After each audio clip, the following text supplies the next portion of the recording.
చేరుకుని వచ్చిన మీ అందరికీ యేసుక్రీస్తు పేరిట శుభాకాంక్షలు. మత్తయి సువార్త 7వ అధ్యాయము 21వ వచనం. మత్తయి సువార్త 7వ అధ్యాయము 21వ వచనం. ప్రభువా ప్రభువా నన్ను పిలిచి ప్రతివాడును పరలోక రాజ్యంలో ప్రవేశింపడు, కానీ పరలోకమందున నా తండ్రి చిత్త ప్రకారం చేయవాడే ప్రవేశించును. పరలోక రాజ్యంలో ఉన్నటువంటి తన తండ్రి చిత్త ప్రకారం చేయవాడే పరలోకంలో ప్రవేశిస్తాడు.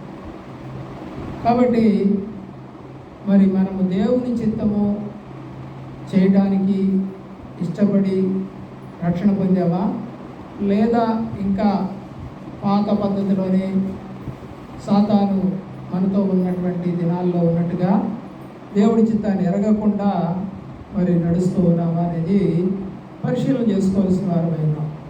అలాగే దేవుని యొక్క ప్రేమలో మొదటి దినవృత్తాంతాల గ్రంథము, లేకపోతే మొదటి తెస్సలోనికే పత్రిక చూడండి. మొదటి తెస్సలోనికే పత్రిక 5వ అధ్యాయము 18వ వచనం. దేవుడి చిత్తం అంటే ఏంటో, ఎలా చేస్తే పరలోక రాజ్యం వెళతాం. 5:18 ప్రతి విషయమందును ఏం చెల్లించాలి? మరి చెల్లిస్తున్నావా? అంటే మంచి జరిగినా చెడు జరిగిన దేవుని యొక్క ప్రేమలో మణిపూర్లో మళ్ళా అల్లర్లు చెలరేగి దరిదాపుగా ఇంకొక 10 మందిని కాల్చేశారు, తగలబెట్టేశారు. అక్కడికి పారామిలిటరీ దళాలను పంపించింది కేంద్ర ప్రభుత్వం. ఎందుకు అలా జరుగుతుందంటే, క్రీస్తుని ప్రేమించే వాళ్ళు ఉండకూడదు అని ఒకప్పుడు హిట్లరు దరిదాపుగా 10 లక్షల మంది యూదులను చంపేశారు.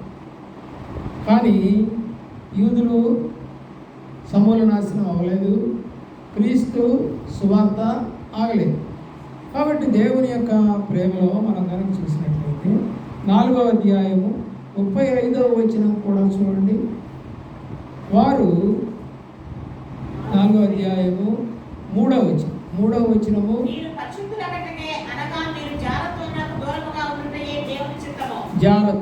జారత్వం అంటే శరీర సంబంధమైందే కాదండి, విగ్రహ సంబంధమైంది కూడా.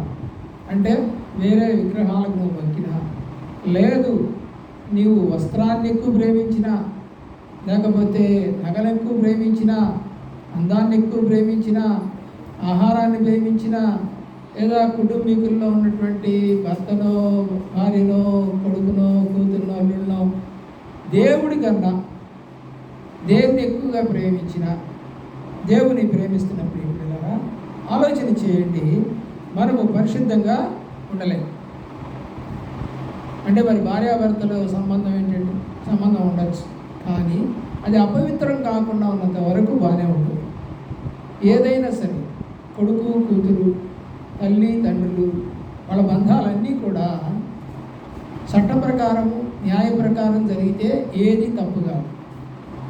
ఎందుకని దేవుడు అబ్రహాముతో ఒక మాట చెప్పాడు 12వ అధ్యాయం ఆదికాండం. ఏమన్నా, నీ సంతానమును ఇసుక రేణువులంతా చేస్తాను. మరి ఇసుక రేణువులు కావాలంటే తప్పనిసరిగా